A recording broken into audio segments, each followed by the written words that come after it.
Among household names in educational theory stands the lesser-known name of Dr. Catherine Snow. As a Harvard graduate education program professor, she has received multiple awards for her scholarship, such as the Morningstar Teacher Award from the Harvard School of Education and an honorary degree from the University of Nijmegen. She founded the Child League Data Exchange System and is currently on the advisory board of the Faculty for Israeli-Palestinian Peace USA. She was also the president of the American Educational Research Association from 2000 to 2001. She is an avid writer and researcher concerning the language development. Her two main interests are bilingualism and how interaction with parents affects a child's language development. Of course, her study of language acquisition is of paramount importance. Nevertheless, for the sake of applying her theories in the classroom, we shall focus on her bilingualism theories. These theories are especially relevant to us as students planning to work as teachers in the Rio Grande Valley area, one of the most bilingual areas in the country. Even if, like me, you're not studying to become a bilingual education teacher, Dr. Snow's research remains pertinent. Let's start with some of Dr. Snow's theories and how they can be applied in the classroom. Learning a new language can be challenging, but just like anything, practice makes perfect. Dr. Snow suggests that spending extra time helping students with their second language acquisition can be beneficial by expanding the time required to learn that second language.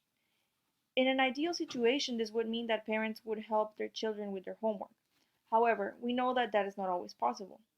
There are many limitations such as the parents themselves don't know the language or doesn't have time to help their child.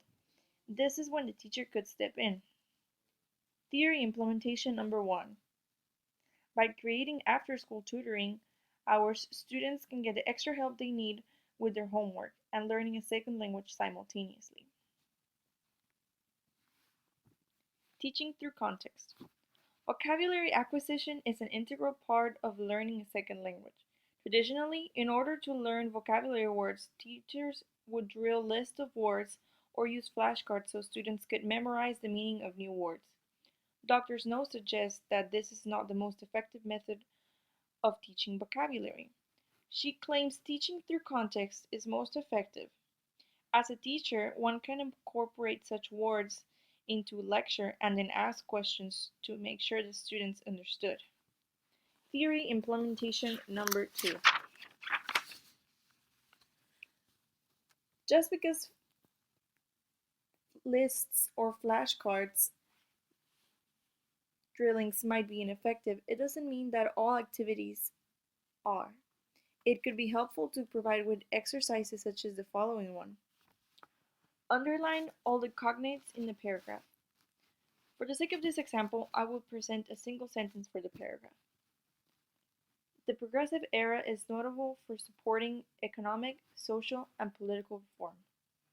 The students know that a cognate is a word in two languages that are similar and they mean the same thing, such as the words progressive, era, economic, social, and reform.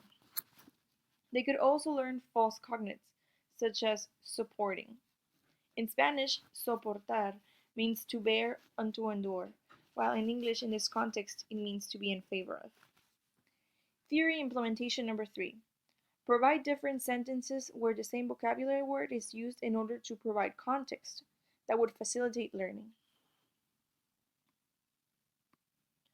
For example, here is an excerpt a social studies class might read about the childhood of President Woodrow Wilson. Woodrow Wilson is often described as an aloof child, since teachers often caught him staring out the window during class.